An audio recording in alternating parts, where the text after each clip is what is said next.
upon a time, nestled at the base of an old oak tree, was a snug little burrow where a family of rabbits lived.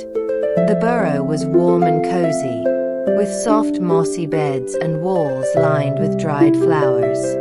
In this cheerful home lived Mrs. Rabbit and her 4 children, Flopsy, Mopsy, Cottontail, and the mischievous Peter. Peter was the most curious of the bunch, always hopping off to explore the world beyond their burrow. While his sisters were happy gathering berries or playing quietly in the meadow, Peter's adventurous heart always led him to wonder what lay just out of reach. One bright morning, after breakfast, Mrs. Rabbit gathered her children. She had an errand to run and gave them her usual advice. "Now, my dears," she said, tying her bonnet, "you may play in the field or down the lane, but stay away from Mr. McGregor's garden. Your father had an accident there, and I don't want the same happening to any of you." Flopsy, Mopsy, and Cottontail nodded dutifully and skipped off to pick blackberries. But Peter, his big brown eyes sparkling with curiosity, had other ideas.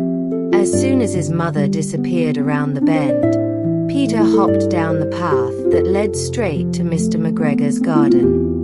The garden gate stood ajar, its rusty hinges creaking in the breeze. Peter squeezed through the opening, his little heart thumping with excitement.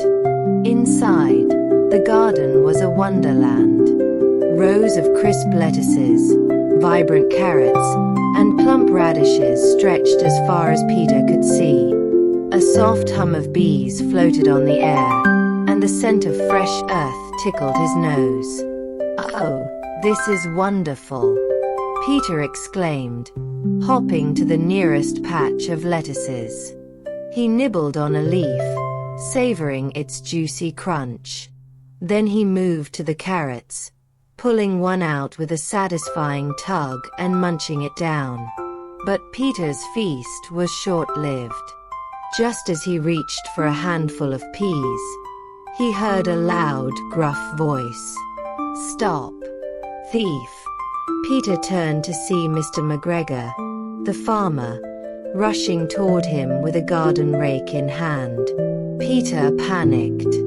He dashed through the rows of vegetables, zigzagging this way and that, trying to outwit the farmer. He ducked under a tomato plant, but Mr. McGregor was close behind. Peter's little feet flew over the soft earth as he darted toward the gate. Suddenly, disaster struck. Peter's blue jacket, his favorite, with the shiny brass buttons, got caught on a thorny bush. He tugged and wriggled, but the bush held fast. The sound of Mr. McGregor's heavy boots grew louder. Thinking quickly, Peter slipped out of his jacket, leaving it behind as he bolted for the gate. He squeezed through just as Mr. McGregor's rake came down with a thud behind him. Safe at last, Peter didn't stop running until he reached the woods.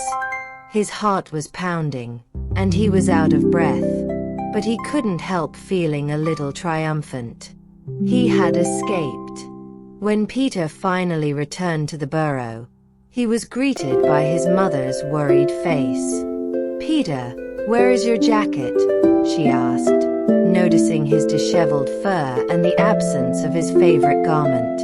Peter hung his head. "I lost it in the garden," he admitted softly. Mrs. Rabbit sighed. "Oh, Peter," she said, her voice kind but firm, "you must learn to listen. The world is full of wonders, but it's also full of dangers." That evening, while Flopsy, Mopsy, and Cottontail enjoyed bread, milk, and sweet blackberries, Peter sat quietly with a bowl of chamomile tea.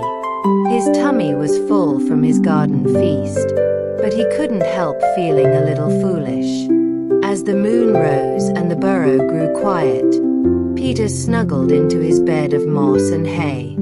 He dreamed of adventures, perhaps in the meadow or along the riverbank, places where no gruff voices or garden rakes would chase him.